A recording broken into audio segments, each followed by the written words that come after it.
And we are live.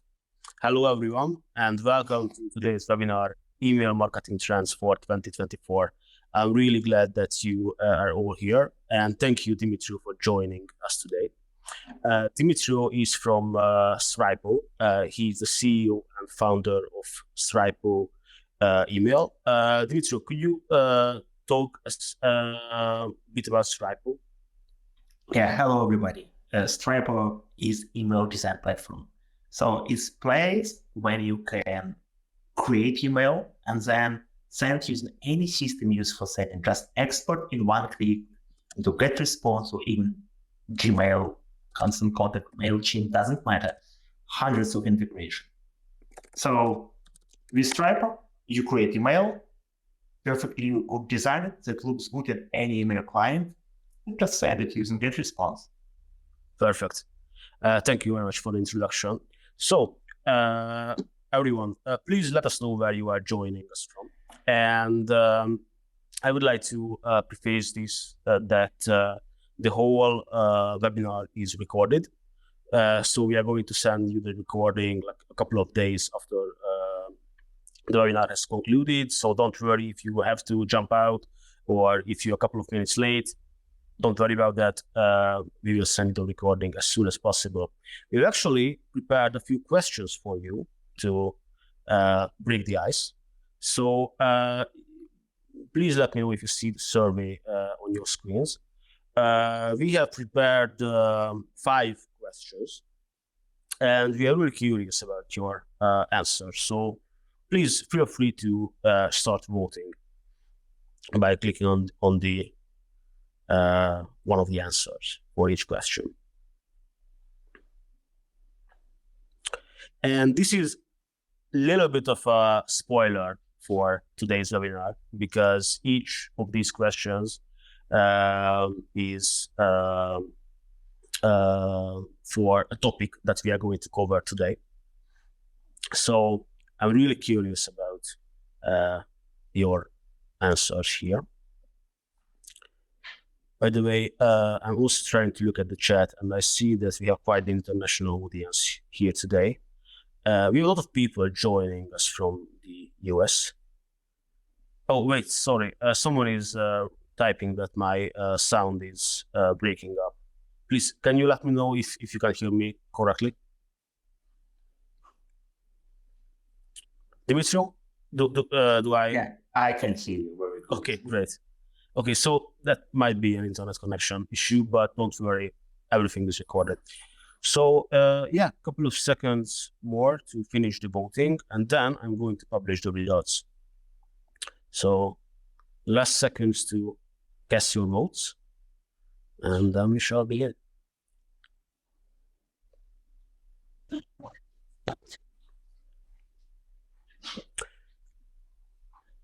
Okay, I think we have our answers. By the way, Dmytro, I don't know if you know this, but today's webinar is partially based on a research that you recently published about the 2024 email marketing trends. Could you tell us a bit more about this paper that you published? Yeah, so to be honest, discussing trends is a very tricky thing because of what is a trend? As usual, it's the same, personalization, segmentation, automation, the boring thing. By the way, in the questions, I see that how people think about email marketing. Pretty big audience says that it's boring but practical. And the trends, like personalization, sounds like boring as well. It's the same every year, nothing new. But what makes the trend? What leads in new technologies like AI or some law regulation or changing in ecosystem like Google and Yahoo, if people know, announced the new restrictions about the authentication and others. And we just analyzed how it can really impact on your daily routine work.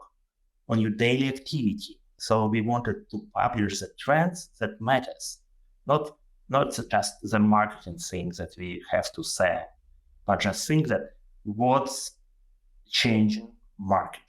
And yes, you can get this report. And I think today we will discuss some topics from it to clarify. Absolutely. I'm just ending the voting right now and sharing the results. So our first question was, how do you send your newsletter campaigns? Do you just use like a free email address? Do you use your custom domain, or you use a custom domain email address? And this custom domain is also authenticated with 𝗵𝗹𝗶𝗴, 𝗔𝗯ance, and DMARC. Now I see that quite a lot of people chose the third option, which is good. But still, some people are using free email addresses. We will talk about it later, but this is becoming a big no-no for 2024. As for the AI use, I'm actually a bit surprised here. I thought that more people will say that they are using it all the time. I know a lot of people in my work who were kind of like hesitant about AI. They're a bit like worried about its uses, and maybe they are a bit worried about that it's going to take their job. But AI is here to stay, and we will also cover this. Personalization. Yes, Christy, I see your question. The webinar is recorded, and we'll send you the recording shortly. Regarding personalization, I see that not a lot of people use advanced personalization tactics, which is an area where Dmytro is quite an expert. So he will tell us about like more advanced personalization tactics that go beyond just using mesh tag for the first name of the recipient. Interactive email is also an emerging trend that we are going to discuss, and Dmytro also prepared some live demonstration for us, if I'm not mistaken. And I'm glad that most of you like email marketing. I see quite a few people still find it a bit boring, which I quite get that. But I hope that by the end of this webinar, we'll show you some like engaging ways that you can use marketing and make it a bit more fun. So with that out of the way, let's begin with discussing our first trend for today, which is email authentication. Now, the 5 main topics is, as you probably guessed by now, email authentication, AI tools, how you can personalize your emails and personalize experiences, gamification and interactive email content, and how you can use email as a storytelling medium. And also, we will accept questions. So feel free to ask your questions in the chat, and we will have a dedicated Q&A session at the end where we will answer all of them. So regarding email authentication, now, I don't know if you heard about this, but Gmail and Yahoo are adopting new policies for or new requirements for bulk senders. Now, who is a bulk sender? Bulk sender is basically, for our purposes, anyone who sends larger volumes of emails. So if you are an email marketer, or if you have a small business and you send newsletters, in the eyes of Google and or Gmail and Yahoo, you are probably a bulk sender. So these new regulations will definitely affect you starting from February 2024. Now, what are these new regulations? The new regulations are you will need to make sure that your spam rates always remain below 0.3%. You will need to authenticate your sender domain with 𝗔𝗍𝗵, DMARC, and SPF. you will definitely need to use a professional email address. So this means that no more Gmail or free mail addresses. You will need a custom domain and an email address with this custom domain. So as you can see here in the example, 𝗯𝘁𝗶@gmail.com is not going to do it anymore. You will need to use 𝗯𝘁𝗿@tesla.com. And you will need to authenticate this sender domain with these 3 policies. And you will need to also include a clearly visible unsubscribe link in all of your emails. Now, what this all means? Well, if you use a free mail domain moving forward, Gmail and Yahoo will probably just reject your emails.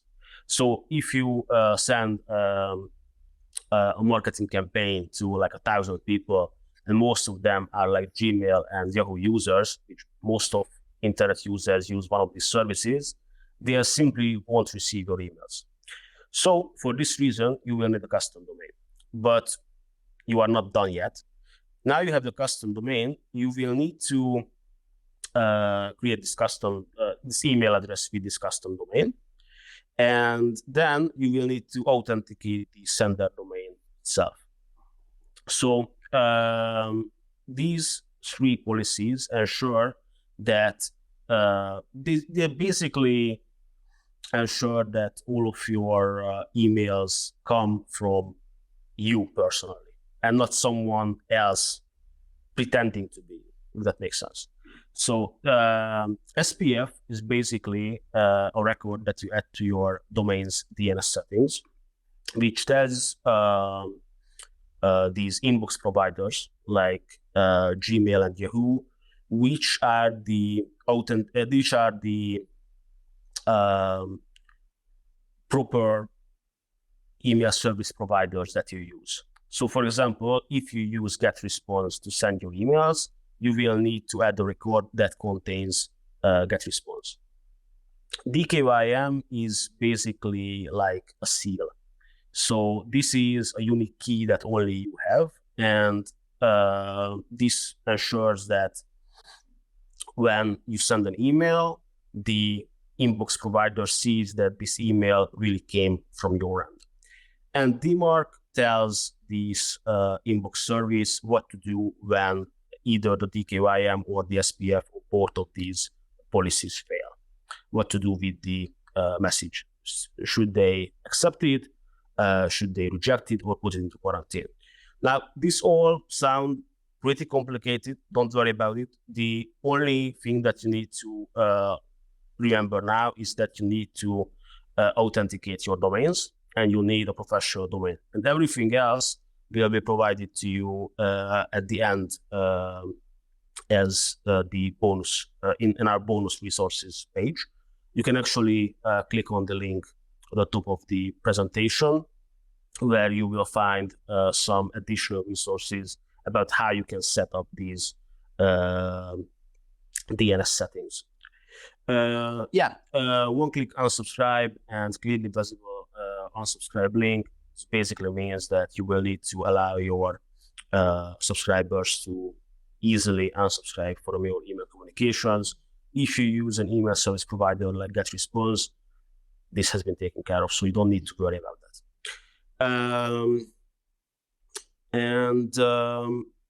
Now on to AI and its impact on email marketing. Now, Dmytro, do you use AI in your day-to-day work? Oh, yes. It's not just use, it just constantly improve and scale the way of how we use it. That's a great answer. Yeah, I actually like to outsource about half of my work to ChatGPT and similar AI tools. And the main thing that people worry about is that AI will take their jobs, right? But I don't think this is the case. I think AI is basically a new tool in your toolbox. right? So I kind of see the rise of AI in a way that, for example, when photography emerged, a lot of painters were afraid that they are going to lose their jobs, because now anyone can make a photography and they will be out of a job, right? But this is not what happened. People, they can make some photos from their phones, but there are still painters, and there are new jobs. There are photographers. So I kind of think that AI will be, in the long run, is maybe it will eliminate some positions, but there will be new ones instead of them. So you don't have to be afraid of AI, but I think, I mean, at least personally, and this is something that your research also suggests, Dmytro, that you need to learn to tame AI. You need to learn how to use it to the best of your advantage. These are just a couple of ideas that you can use, for example, ChatGPT for. I like to use it for brainstorming new ideas. I like to use it to just ideate, for example, when I'm writing an article, just to create like a rough draft or like an outline. It is amazing for proofreading, rewriting, and summarizing content. It can also help you if you are ever get stuck with something. ChatGPT probably has an answer for that, especially the newer editions like ChatGPT 4 that has internet access. So it can also create images for you. It can create thumbnails for your videos. It can create art for your marketing campaigns, creative assets. It can also analyze large data sets. So, for example, if you are in a fortunate position to have like tens of thousands of subscribers, you can use AI tools to segment them and to learn new information about their behavior. And this is just a really small subset of what you can do with AI. If you don't know about these sites, we are not affiliated with them, but I think they are really cool. So they're worth to check out. They are cool. There's AI4that.com and futuretools.io. These are sites that list all the upcoming and all the latest AI tools for basically any purpose that you can imagine. There are literally like thousands of tools on these sites, and there are some really cool ones there. So we should make sure to check it out. Now, when we are talking about AI, we definitely need to talk about ChatGPT specifically, because this is the one that started this AI trend. I actually urge you to subscribe for ChatGPT 4. Again, not affiliated, just a fan. But the ChatGPT 4 is so much better than the previous versions. It can browse the web. It can analyze images. It has a built-in DALL-E connection, so it can generate images for you. It can actually connect to Zapier, and through Zapier, it can connect to thousands of third-party software. So you can actually create workflows with ChatGPT. It can write code for you. I know nothing about coding, but I automated some of my tasks with Python code written by ChatGPT. And it also just recently launched an app store where anyone can make their own GPT version with custom knowledge base and custom actions and custom behavior. And I think this is something that's going to be really huge in the coming weeks and months. So yeah, if you have ChatGPT 4, definitely check out the new GPT store. And if you don't, I think it's worth to try out at least for 1 month, just to see if you can benefit from it. Now, there is still some misconception around ChatGPT and these AI tools. So I wanted to give you a few pointers on how to interact with ChatGPT. So whenever you are writing a prompt, or basically telling ChatGPT what to do, or what you are, what kind of answer you are looking for, try to give as much context in your prompts as possible, because ChatGPT, especially in the later generations, has become really good on picking up context, and all of these context clues help ChatGPT generate better results for you. You can use examples in your prompt. So, for example, if you want ChatGPT to write in a specific style, include a snippet of text in that specific style. Now, another controversial take is that try to use English whenever possible when talking with ChatGPT or interacting with ChatGPT, because English it's like main language. It has been taught on many different languages, but obviously it was used to teach GPT in English is infinitely larger than it is in Hungarian.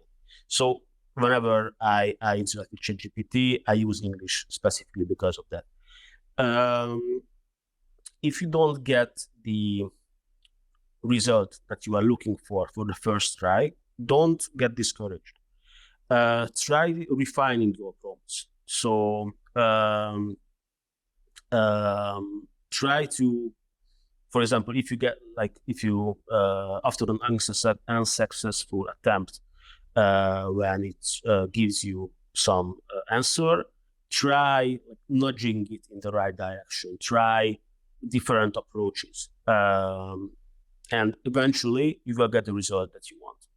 But be aware that ChatGPT can sometimes hallucinate. Hallucination basically means that it just makes up stuff. And this relates to the question that I see in chat. Someone asking, is ChatGPT thinking? It's not thinking in the traditional sense. It's basically, I am not in a position to actually educate you on how it works, because I know far too little about it. But my understanding is that it's not thinking per se, but it's basically trying to guess what kind of answer you want. In a way, it mixes and matches text that it was trained on, but in a way that is going to be indistinguishable from human interaction real soon. But it has no thinking on its own, if that means. Yeah, this is my best explanation for ChatGPT. Dmytro, if you have a better analogy, then feel free to chime in. But yeah, I think this is more like a data scientist task to explain it than a marketer's. Yeah, I think in the Q&A session, if we will have a time, I will show some examples that will illustrate the definition and the powerful of ChatGPT AI usage for analyzing things, for writing a code, for applying a code. And to be honest, really it writes a code when you don't even know what it does. When you provide the data, it cannot improve it. It just write a code that changes the data. And you can get this code, you can reuse it. And so there are so many options. I don't think that we have a time in this session, but I'm very open to answer any question in Q&A. Thank you. Yeah, absolutely. We actually did a webinar with 𝗲𝗲 Samuel, one of our partners, a few months ago, and he was talking about how a solopreneur can use AI to their advantage, and it has some really great insights. But either way, one more thing that I would like to mention here is that so yeah, ChatGPT generates great content, but you must make it your own. So don't, for example, if you are using ChatGPT to write an email for a newsletter, don't use it as the final version. By all means, use ChatGPT to generate the first draft, but then you will need to put in the effort to make it your own. People will figure out if you are like if you are using AI generated content to interact with them, and they don't like it. People like it when like a brand and the company is personal and speaks to their subscribers directly. But it's definitely a great starting point, and it can be a great source of inspiration.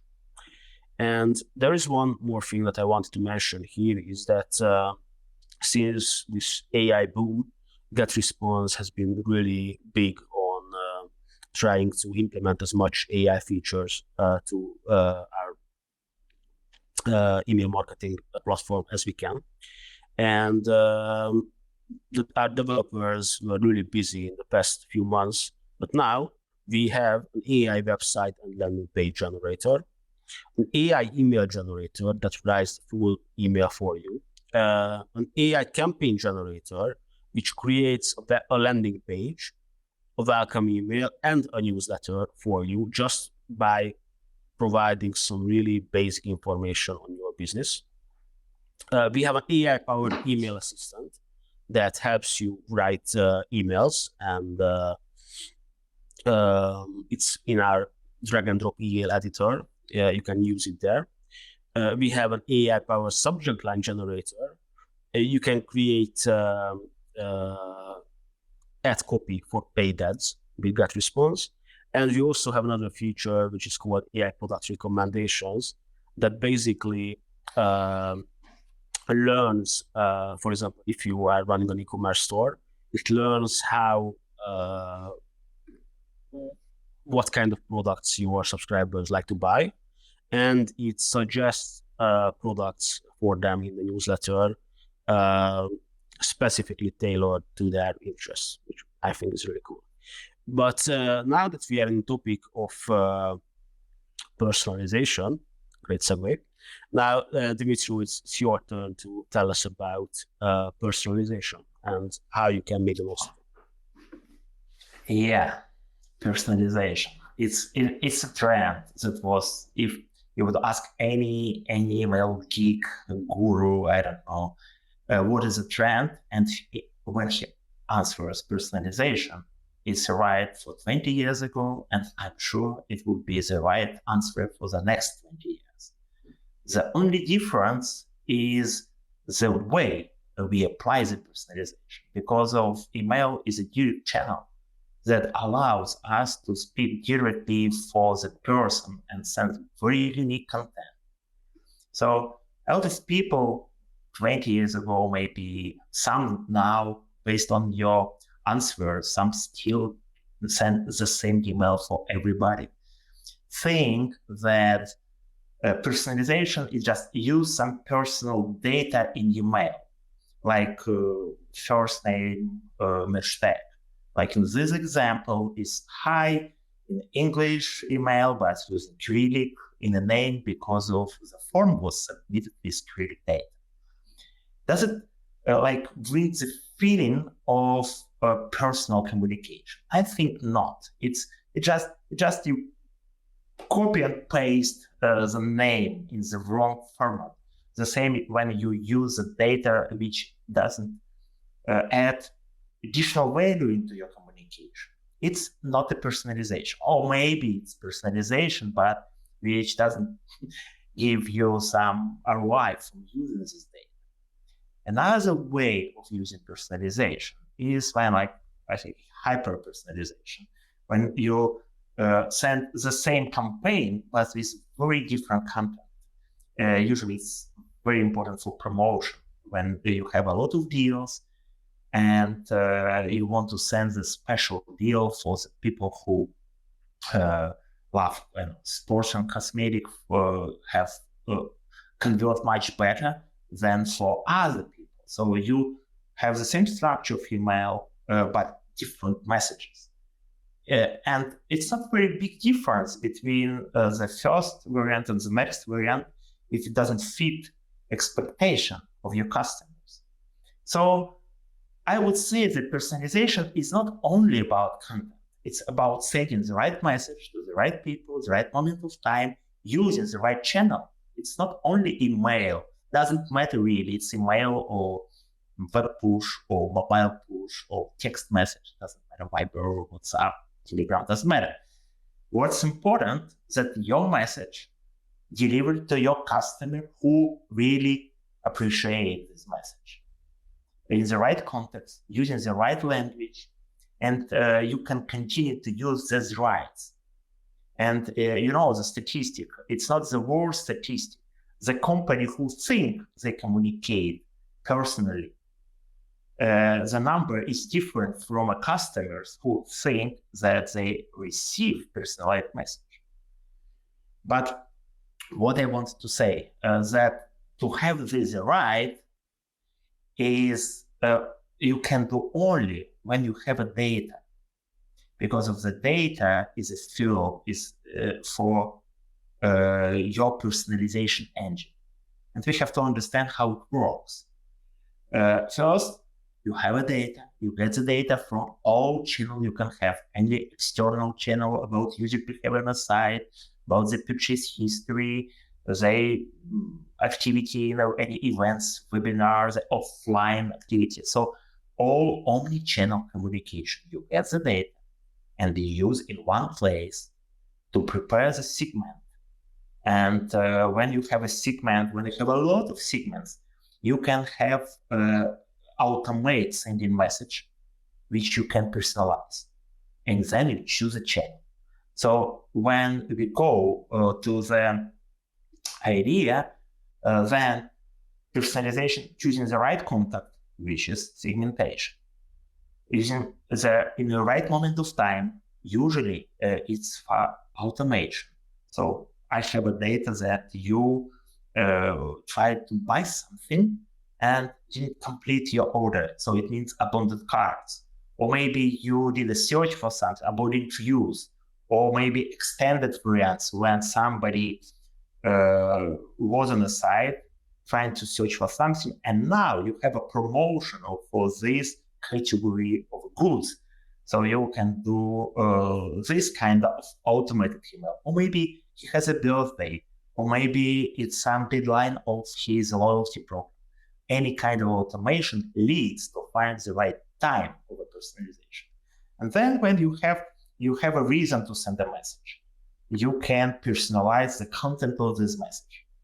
And here, usually personalization engine and recommendation engine works. So it builds a message, but the message can be delivered using any channel. It could be email, SMS, push, blah, blah, blah, a lot of different channels, much more than in this slide.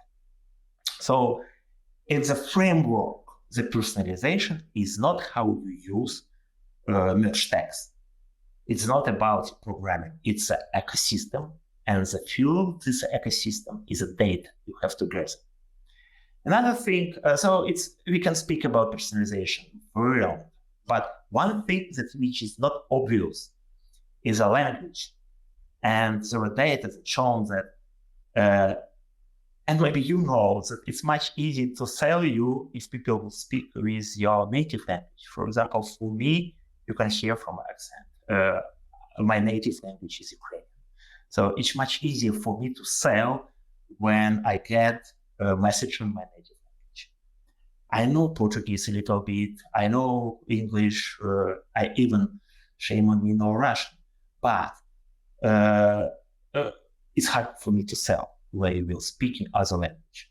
So it's very hard to translate all messages, but there are a lot of mechanics, especially with ChatGPT, AI, and we do a lot of in Stripe. Then do this translation, keeping your design automatically. So it's just few insight about the personalization. The next topic, sorry, just one question that I'm really curious about is that can you tell us about some like data points that you can use to better segment your emails campaigns, for example? Oh yeah. Yeah, data points. It's relating to the data gathering. For example, for e-commerce, I think that's the best when you aggregate all data flows. You set the tracking script on the side, and you can gather all activity on the side. You integrated your product feed and your promotional feed, so you know the categories of the goods he's trying to search, and it generates event for e-commerce. For other kind of businesses, you have other data stream. For SaaS, you have registrations, you have usage, you have subscription details. For a loyalty program, when you have something, so all the data you have. And data point, you just need to follow your customer journey from the very first meeting when you registered on your site, or just give your contact, or maybe before this, when he started to search, that, okay, we know this, what we can do if we know this differently. And if you feel you can do something differently than in generic, it's a point you have to think. I would also discuss what gives you a bigger value, ROI. So how to sort what to do first.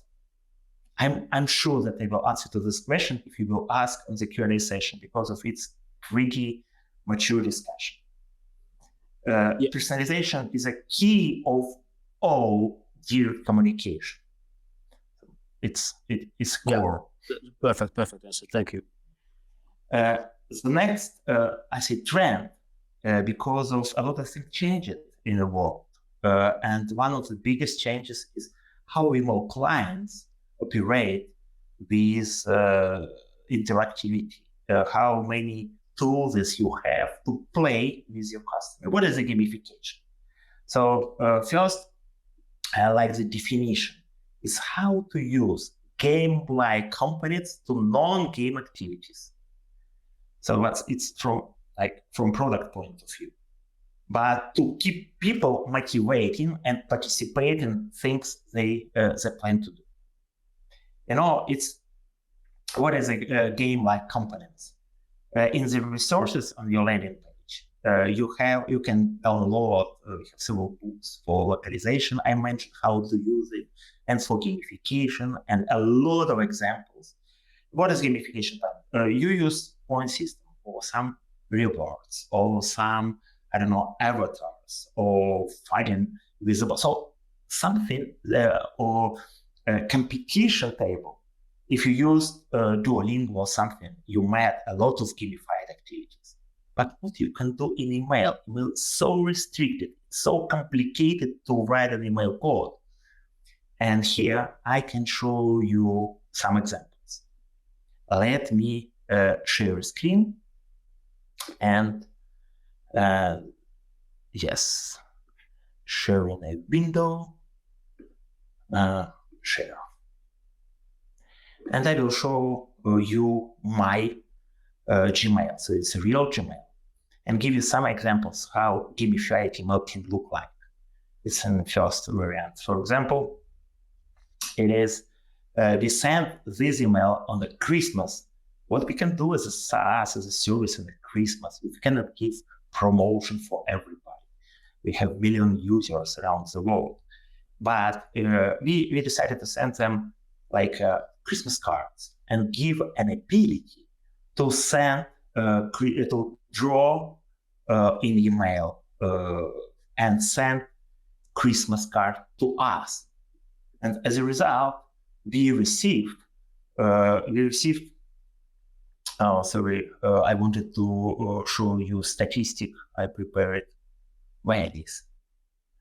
We received thousands of different Christmas cards for people who even wasn't subscribed to our newsletter. Email was redirected.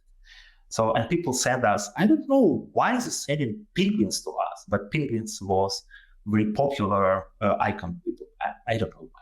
A lot of Christmas trees. Sometimes we receive the root images, but people play. They was very surprised that it was sent. Then we had a sorry for that. So, but yes, people was involved into the process, and usually the results pretty good. We have much bigger results for emails gamified than for regular promotion. Not only in engagement, it's even for average revenue per user after that. Okay, let me give you an example just for you to understand how many things you can do inside emails. For example, here for Halloween, we just used the easy level. So we show the picture, they can concentrate, remember details, and when time is expired, we show the questionnaire to them. Where is the questionnaire? The questionnaire, I don't know. You have to let me update my Gmail. It shows the question how many months you can see this, what's the color of the liquid or others they can show, please. And then you can submit using the, okay, something very important went wrong. Sorry for that. I have no idea. It's live demo. It happened. So other thing, we did like a spam attack. We wanted to you need to click to hit against the spam, and it have a count how many things you did, and at some period of time, it shows how you protect your email from spam and give you some label, some achievements, and how it works better than others. Or it could be questionnaire, like how to pronounce the name of our service. It's Stripe or Strip. Okay, people usually say Strip, but right way is a Stripe. So yes, it's right, and some funny story about it. It's kind of storytelling we will mention today. So you can answer some questions, and it says a lot of interactive stuff. Other thing you can do, like a game, it was a Father Day, help the kid to find his father, to build the road, how to do this. It was easy. So when you do this, you have, let me help the kitty. Yes, and here, yes. And when we do this, you have some gift. For Easter, we have, so we have hundreds of different gifts that really improve the conversion. Or here you have to click on all X you see, and when you summarize all numbers, 10, 20, I think, yes, 20. When you write, you say, okay, right, it's a 20% discount.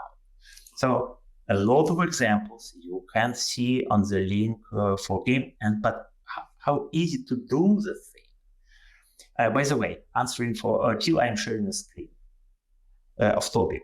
It was a question how to understand that Máté Zilahy, the mark SPF is correctly.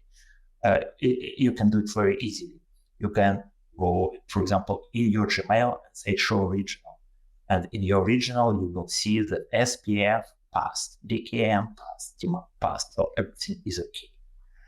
There are some other questions regarding it, but we will have Q&A session to show you details.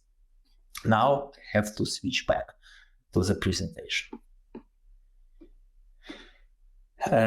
So how to do this? There are different ways to do this. One of the way is send AMP. AMP is a new technology that allows to write special kind of scripts. And if you know how email works, in one email you send plain text and HTML for some devices like old-fashioned library. You have only text. Everybody now can show HTML. But also, if some clients like Google or Yahoo, they can show additional AMP HTML. interesting thing that Apple doesn't support this technology.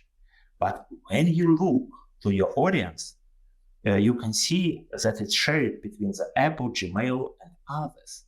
But Apple used different way to do interactivity. They can use advanced CSS style and advanced HTML technique that Gmail doesn't allow.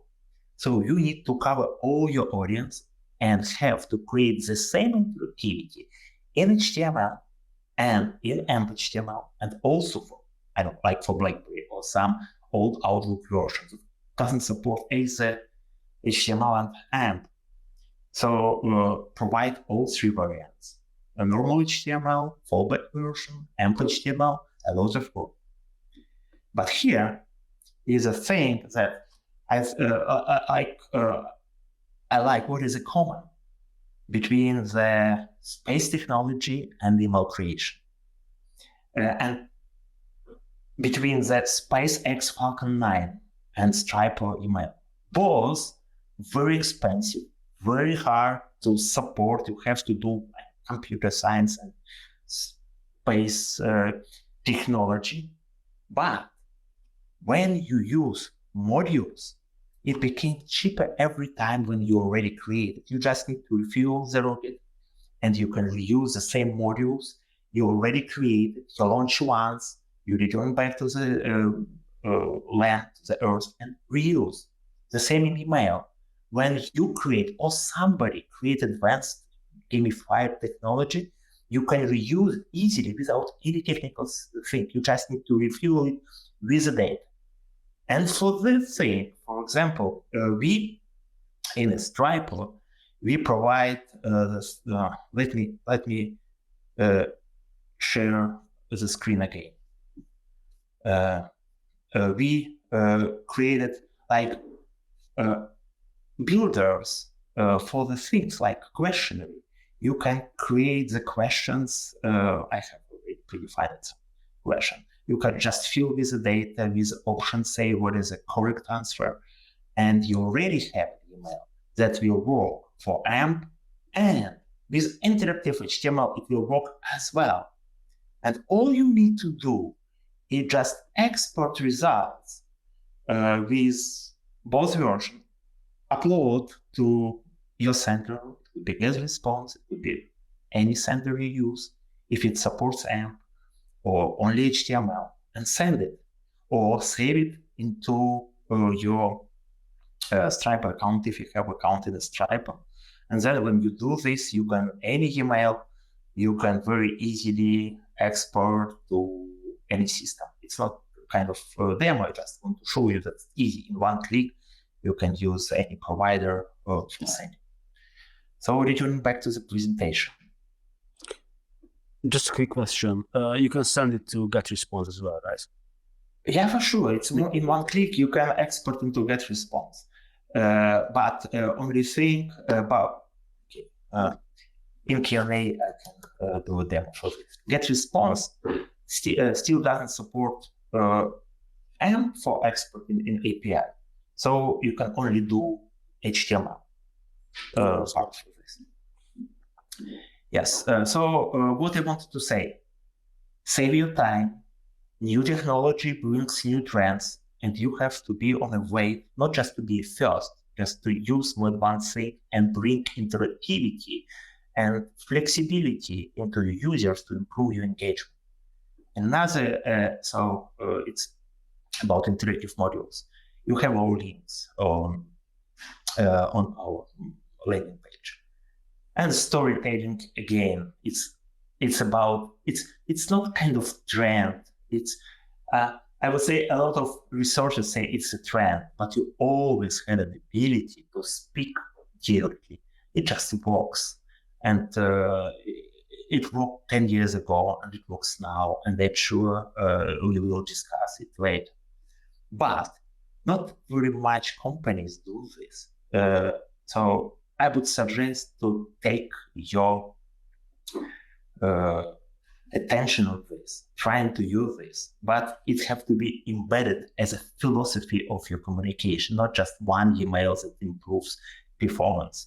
It's just how you share it, how you open. So when you do some storytelling and sharing your life or your opinions, so you're open to the audience, if it's relevant, then it makes sense, and people will get to you with the insights. So it's just a few trends. There are much more we both have now a Q&A, and I can share a lot of data with AI, a lot of things about authentication. You know that one of the technology trend is a 𝗵𝗵𝗵. 𝗵𝗵𝗵 is a thing that allows to create like your logo shown in Gmail and some other more clients.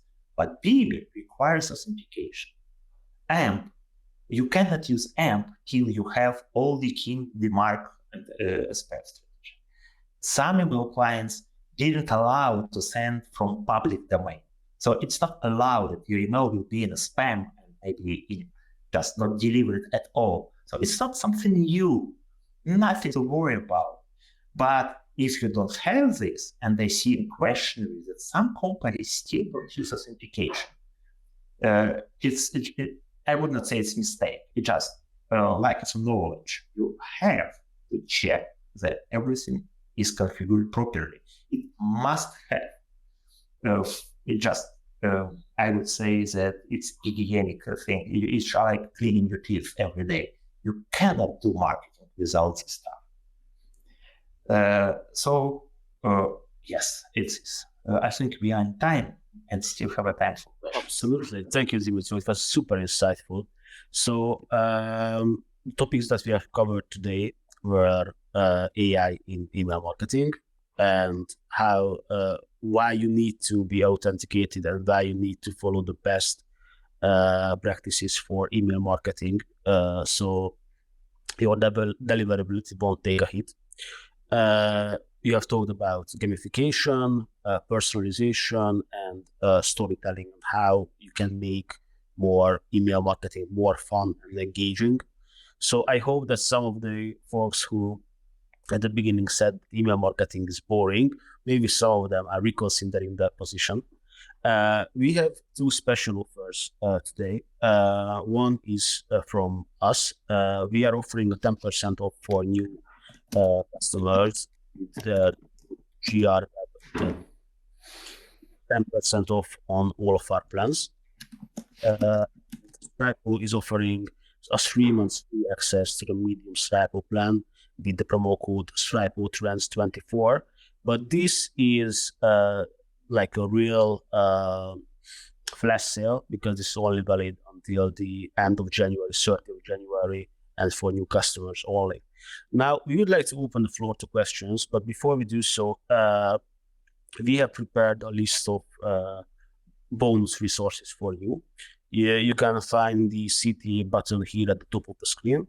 So you can just go there and you can browse among these additional resources freely. We'll also send these in email later on, but feel free to save it for later use. And now let's hear some questions. So I'm going to go into the Q&A mode, and let's publish this one. Jess has a question. Do you think games can be useful in emails coming from enterprise companies? I would love to answer this first, but then Dmytro, then I would love to hear your thoughts as well. My take on this is absolutely, because you are not, so no matter if you are a solopreneur or if you are the CEO of a large enterprise international company, you are talking with humans. Even in the B2B sector, the people reading your emails are other humans just like you. And people like fun. They like lighthearted. They like engagement. So absolutely. Actually, and this is some blatant self-promotion, but we have just created a comic book which explains the basics of email deliverability. And it's a super fun project, and this is not something that like you usually see at these like large serious SaaS companies. But the comic books is a huge success and people love it. And we are in a B2B sector, so we by default we should be like this like serious and no fun loud company, but we are not, and we are having fun with it, and our customers really like it. So I don't see any reason why you shouldn't do this gamification. But can I add something? Absolutely. So first of all, totally agree with you. The business person, when he returns from a home, becomes normal people, and he really normal people at work. But we also have to understand that gamification is not a game. It's not necessarily a game. It's how to use game-like component for non-game activity. It means a question. It's when you ask the question, like we today, we didn't play with you with any game. You just ask the question and you fill the form and you share the result.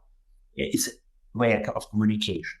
Like we didn't say, you can in Duolingo, I'm not playing. I'm learning the words in Portuguese or in English or other languages. And they said that today you was or this week more active than last week. It's kind of gamification that I'm involved in the process. I wanted to beat myself, or maybe for business things like you use like more technologies in email creation than your competitors, more than 92%, but still not the best.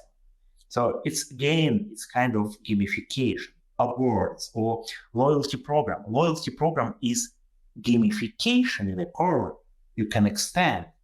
Really, the way how you can extend can be much, much more advanced.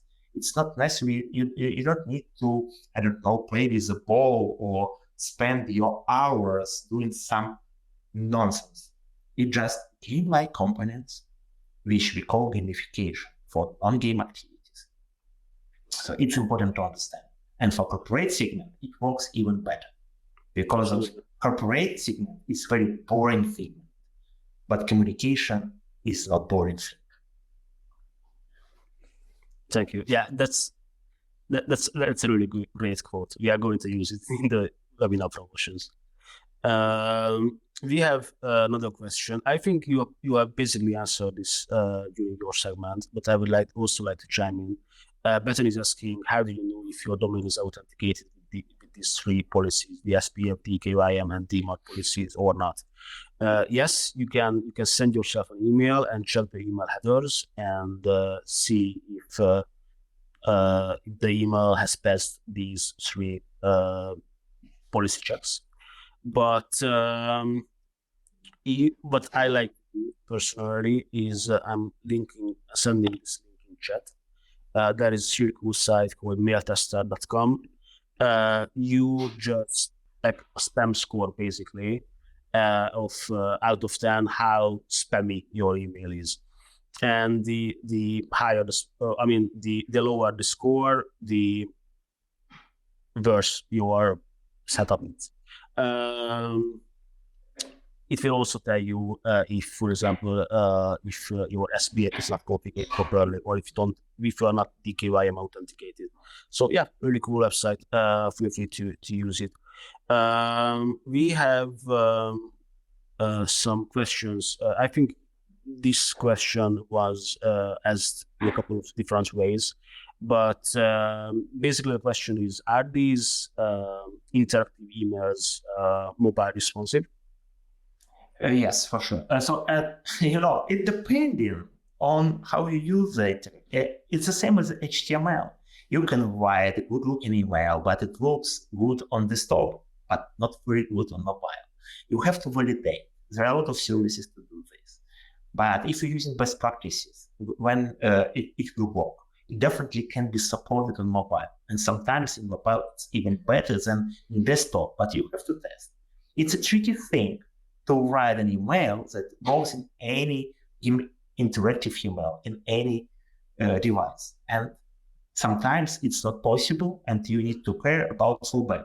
What happens if you have old device, old email client, or have some internet connection problem? Well, sometimes it's communicate in real time. And what if you open email but you don't have internet connection and you cannot submit data? So you have to think, is it possible? Gmail client will not show you content when there is no internet connection. Then it should show typical HTML fallback. And if you have some problem with fallback, maybe you can provide the link to the web version of Gmail that in your browser works. So you always have to think about all different variants of combination. More complexity, more responsibility from you, and quick answer, yes, it's possible and it works on mobile devices. Great, thank you. We have two really detailed and really great questions from Adam Stapley and 𝗲𝗏, but both are a bit too technical for me, unfortunately. Both are related to these authentication policies and how it works with GetResponse. So what I would suggest to you both is that please reach out to our support team.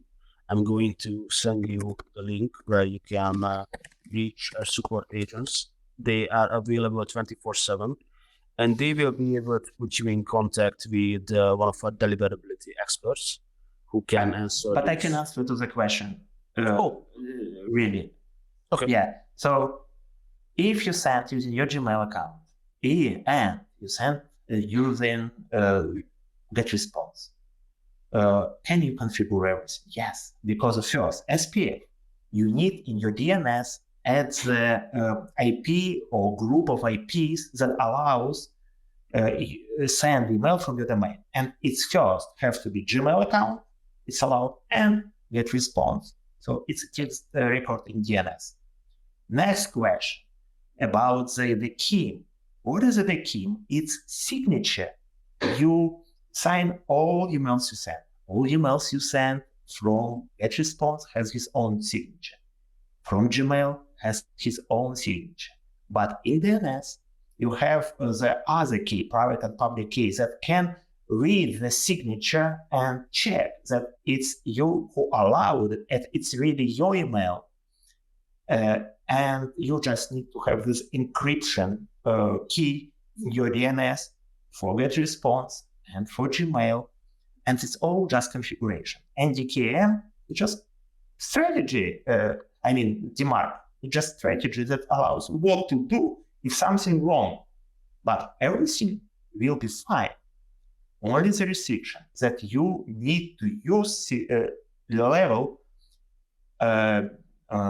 more than quarantine. It means not, hey, if something problem, no problem, I will ignore it. Quarantine, if something wrong, put in a spam, and reject, if something wrong, don't show in any place. So you always have to set the strategy more than this and use GetResponse, YesPo, MailChimp, any system you want for sending email. Just put record in DNS. Yeah, absolutely right. And we have time for one last question. Is there an easy way to determine someone's native language with a large list? Rick is asking this question. I think this is in relation to the translation of your newsletter communications. Well, I know that in GetResponse, you can basically geolocate your subscribers, so you know where they are based. This is like not 100% accurate because some people are using VPNs and whatnot. So this is like an approximation. You can obviously ask them. For example, when you are, you can add a custom field for your subscription forms, where you are asking your subscribers to specify their language that they want to receive communications in. These are all viable strategies. Dmytro, do you have another solution for this? Oh yeah, there are so many ways. How first, it's location is good, but you can travel. And when you OVP, but also it's a language that you set in your browser or what you use for registering. And usually if you get the content in English and fill the English form, definitely you at least understand English good. And in registration form, it has to be option to change the language. And late, when you send email, you should always have an option to change communication language that better to you. And even this, you continue to get the data about the language you use in communication when you choose on the site. Usually, if you have multilingual site, usually you into a Stripe and you can choose up to how many languages, up to 10 languages we support. You choose a language, we know your language. But it doesn't. And personalization, localization is also related on the time and my time zone. Because of for some, even here, for me, I'm at the moment in Portugal, I'm living in Ukraine. Some of you from US, we have different time. And for some people, we say good day, for others, good morning, and some good night. So it's also personalization based on localization. Just gather all the data, all the touch points, and use data for segmentation better for in automated way, because of otherwise you will have thousands of segments you cannot really manage. Thank you. Yes. Yeah, that was absolutely wonderful. It was a pleasure doing this webinar with you. I really hope that everyone who attended learned something from it, and I hope you had a great time. With that being said, feel free to grab your free resources. Don't forget about our discount codes, and see you on the next one. Bye, everyone. Have a great day. Yeah, it's a pleasure. Nice to meet all of you, and thank you for participating. Thank you. Bye-bye.